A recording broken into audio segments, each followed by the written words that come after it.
আজি আমি ভাৱেলৰ বিষয়ে আলোচনা কৰিম। ভাৱেল কি হয় আৰু ইয়াৰ ব্যৱহাৰ আমাৰ ইংৰাজী ভাষাত আমি শব্দ লিখোঁতে ভাৱেলৰ ব্যৱহাৰ ক'ত কেনেকৈ কৰোঁ তাৰে বিষয়ে আলোচনা কৰিম। এতিয়া আমি জানো ভাৱেল হ'ল টোটেল 5টা। ভাৱেল পাওঁ আমি 5টা। সেইকেইটা হ'ল এ, ই, আই, অ আৰু ইউ। এই 5টাক আমি ভাৱেল বুলি জানো। যেনেকৈ আমাৰ অসমীয়া ভাষাত আমি অফলা বুলি কওঁ, আমি অফলা আৰু কফলা। অসমীয়া ভাষাত আমি দুই ধৰণৰ আখৰ পাওঁ, এটা হ'ল অফলা আৰু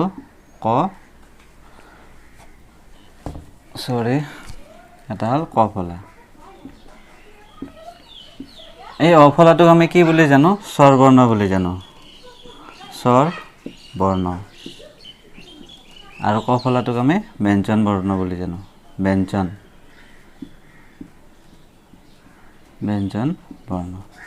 এতিয়া মই অসমীয়াৰ অফলা আৰু কফলা বা স্বৰ বৰ্ণ আৰু ব্যঞ্জন বৰ্ণৰ কথা এইকাৰণে উল্লেখ কৰিছোঁ, যেতিয়া আমি অসমীয়াত কোনো এটা শব্দ লিখোঁ, ধৰা হ'ল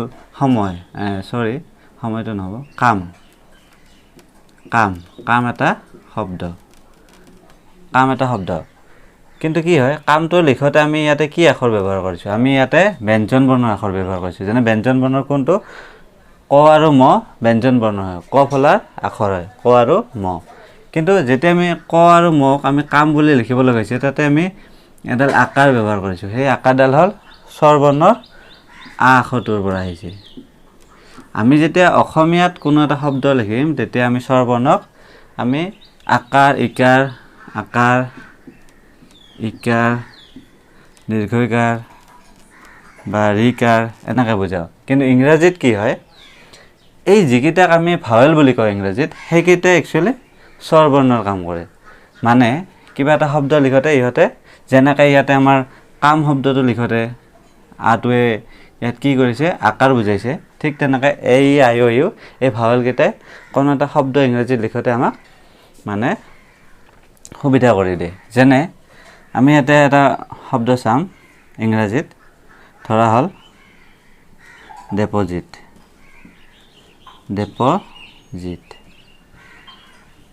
এই শব্দটোত আমি কেইটা ভাৱেল পাওঁ? এটা ই, এটা, দুটা আৰু তিনিটা, টোটেল 3টা ভাৱেল। মই প্ৰথমতে ডিফাৰেঞ্চটো ক'ব চেষ্টা কৰিছোঁ। মানে কি হয়, আমি অসমীয়াত যেতিয়া স্বৰ বৰ্ণবিলাক ইউজ কৰোঁ, সিহঁতে বিলুপ্ত হৈ যায়। আকাৰ বা ইকাৰ বা দীৰ্ঘকাৰ এনেকুৱা এটা চিহ্নত সি বিলুপ্ত হৈ যায়। কিন্তু যেতিয়া আমি ইংৰাজীত ইহঁতক ব্যৱহাৰ কৰিম ভাৱেলকেইটাক, তেতিয়া ইহঁত কিন্তু বিলুপ্ত হৈ নাযায়। ডাইৰেক্টলি এই যিবিলাক ব্যঞ্জন বৰ্ণ হয়, মানে কনচনেণ্ট হয়, সিহঁতৰ লগত ডাইৰেক্টলি বহি যায়। এতিয়া আমি চাম, আমি জানো কেইটামান কথা কেনেকুৱা, যে আমাৰ ইংৰাজীত টোটেল আখৰ আছে, টোটেল লেটাৰ আছে 26টা। এই 26টা আখৰৰ 5টা হ'ল ভাৱেল। এতিয়া আমি ভাৱেল 5টাৰ বিষয়ে কিছু জানিলোঁ। এতিয়া আমি চাম ছেমি ভাৱেল। ভাৱেল আমাৰ যিটো ইংৰাজীত লেটাৰ্ছ আছে, ইংৰাজীত লেটাৰ্ছক আমি এলফাবেট বুলিও কয়। ইয়াক লেটাৰ্ছক এলফাবেট বুলিও কয়। কি বুলি কয়? এলফাবেট। এই 26টা লেটাৰ আছে এলফাবেটত। কেইটা আছে? 26। তাৰে 5টা হ'ল ভাৱেল হ'ল 5টা। কনচনেণ্ট হ'ল তোমাৰ 2টা।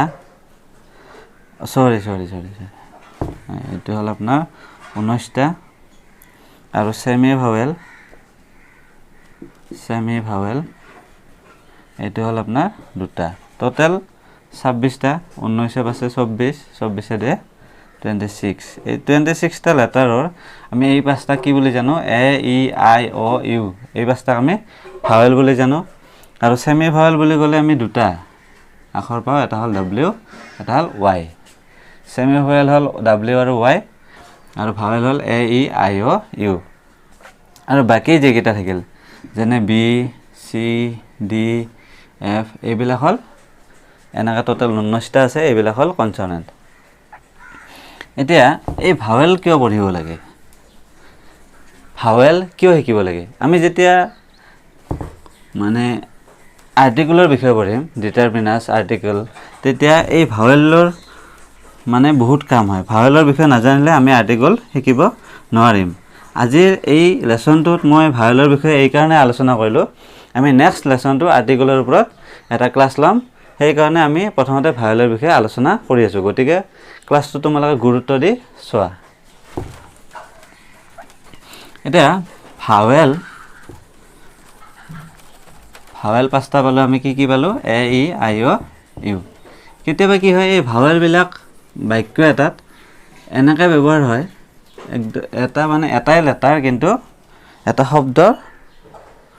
শব্দৰ অৰ্থ বুজায় যেনে এ এতিয়া চাবা এটো এটা হল ভাৱেল কি হয় এটো ভাৱেল হয় কিন্তু বাক্য এটাত এই আখৰটোৱে এটা শব্দ বুজায় যেনে হি ইজ এ বয় এতিয়া চাবা তুমি ইটোত চোৱা ইটো হল একচুয়ালি কি হয় ইটো এটা ভাৱেল হয় প্ৰথমতে ইটো এটা ভাৱেল হয় মানে ইটো এটা হয় লেটাৰ কিন্তু এই বাক্যটোত কি বুজাইছে ইয়াতে এ শব্দটোই এই আখৰটোই কি বুজাইছে এজন মানে এটা শব্দৰ অৰ্থ প্ৰকাশ কৰিছে এজন এটা গতিকে আমি কি জানিলো যে ভাৱেল দুটা ভাৱেল আছে এটা হল এ আৰু এটা হল আই তোমালোকে জানা আই মানে আই শব্দটোই কি বুজায় মই আই মানে মই তেনেকা তোমাৰ এ শব্দটোই কি বুজায় এ শব্দটোই কেতিয়াবা এটা বুজায়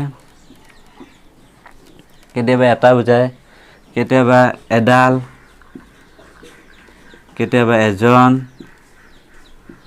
এনেকৈ বিভিন্ন অৰ্থ প্ৰকাশ কৰে অকল ভাৱেল হৈ মানে ভাৱেল এটা হৈ ই বিভিন্ন অৰ্থ প্ৰকাশ কৰে কেতিয়াবা ই শব্দৰ দৰে ব্যৱহাৰ হয় কিন্তু কেতিয়াবা কি হয় যেতিয়া ইয়াক আমি কোনো এটা শব্দৰ ভিতৰত ব্যৱহাৰ কৰোঁ যেনে বেগ BAG বেগ এই বেগ শব্দটো চোৱা ই নিৰ্দিষ্ট কিবা অৰ্থ প্ৰকাশ কৰিছে নেকি কৰা নাই কিন্তু আমি যেতিয়া ইয়াক উচ্চাৰণ কৰিছোঁ এই শব্দটোক ইয়াতে কি লিখিছোঁ বেগ এতিয়া বেগ শব্দটো চোৱা ব আৰু গ এই দুটা হল কনসনেন্ট মানে ব্যঞ্জন বৰ্ণ কিন্তু একাডাল হল তোমাৰ স্বৰ বৰ্ণ কিন্তু ইয়াতে একাডাল একাডালৰ কামটো কোনে কৰিছে এ গতিকে আজি আমি শিকিলো যে ভাৱেল কেইটা হয় পাঁচটা এ ই আই অ ইউ আৰু সেমি ভাৱেল হল দুটা ডব্লিউ আৰু ওয়াই আৰু কনসনেন্ট হল বাকি কেইটা যেনে বি সি ডি এফ জি যেকেইটা আছে কেইটা কনসনেন্ট সো আশা কৰিছোঁ তোমালোকে শিকিলা